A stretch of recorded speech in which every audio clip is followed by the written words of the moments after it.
Magus, web novel, Chapter 247, Siblings Part 1. I never noticed any anomaly, the damage must be something subtle. Probably it just makes the changes of pregnancy really low. I would have never missed something that affected her health, he thought. Lith stood up, placing his hand on Alina's belly before activating invigoration. He scanned her ovaries and uterus for a long time, but came up with nothing.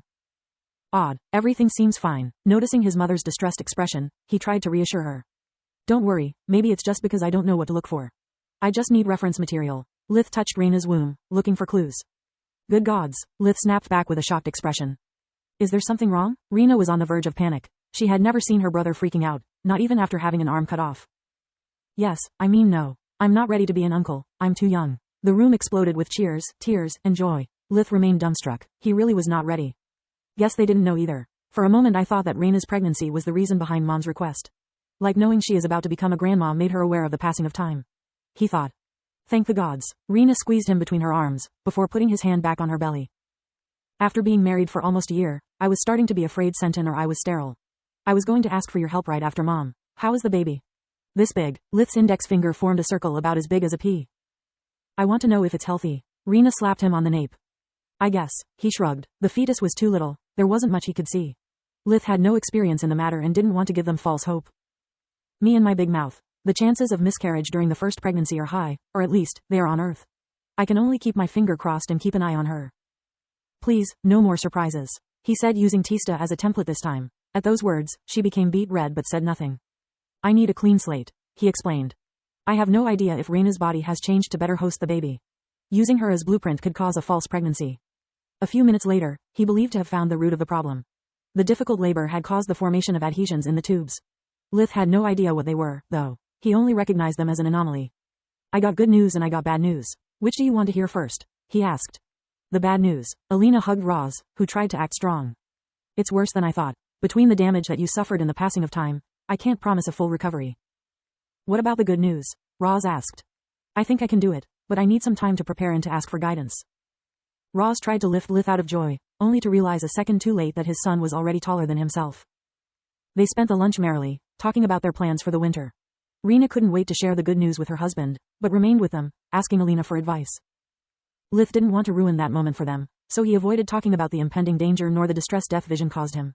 Tista couldn't take her eyes off his white griffin pin, asking a lot of questions about the academy. Lith didn't lie to her, describing in detail the teaching methods, the harsh competitive environment, and the need for commoners to get a guilty ballot as soon as they got admitted. The more Tista learned about it, the less attractive the perspective of attending the academy became. She knew nothing about combat. Tista used mostly light and darkness magic for her job, while she practiced the other elements only for doing the daily chores. My situation is pretty much the same as Kyla's, but I doubt I'll find someone like Lil Brother to watch my back. Even if I get admitted, I'd be quite old compared to my schoolmates. Damn it, I want to learn more about magic. I'm tired of the daily routine. Lucia is starting to feel a cage like home previously was. At the same time, it's a safe haven for me. The academy sounds like the forbidden love child of a viper's nest and a warrior's arena. I want to test my limits, but it's kind of extreme as first challenge. Ballot or not, I don't know if I can stand so much pressure. Tista needed time to think, so she went back into her room to study the offensive spells from her grimoire. She learned them years ago at Lith's and Nana's insistence, but after never using them, Tista remembered only the simplest ones. After taking Reina home, Lith warped to a random location in the Tron Woods. After checking not to be followed, he warped to an irrelevant spot at Lucia's outskirts. Warp steps should make following me impossible, even to the Queen's core. Being careful never hurts, though. After coming through each gate, he would walk for a few dozen meters in a random direction before opening another. Lith hoped that the multiple spatial jumps would allow him to lose his tail, even if an artifact capable of opening again or tracing warp steps did exist. Only then he opened a gate to the Mana Geyser in the Tron Woods. Without Solus, he wouldn't be able to recognize the place, if not for the fact that the Mana Geyser was the only spot where weeds, grass, and flowers had already started to grow again in the scarred ground. The damage caused by the abomination he had fought alongside the other three kings of the woods wouldn't recover until spring, if not even later. Everything reminded him of Protector, making Lith's blood boil. F***CK Protector. I'm here for much more important stuff. Solus, do you mind turning into the tower? This time he didn't say he needed her, nor he gave her an order.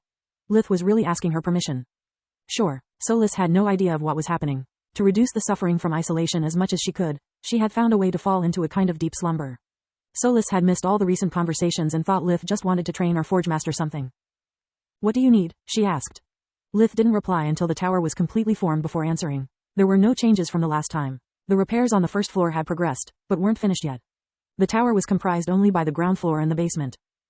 Not what, but who. I think it's time for us to talk. I didn't want to have this conversation without giving you a physical presence and a voice too.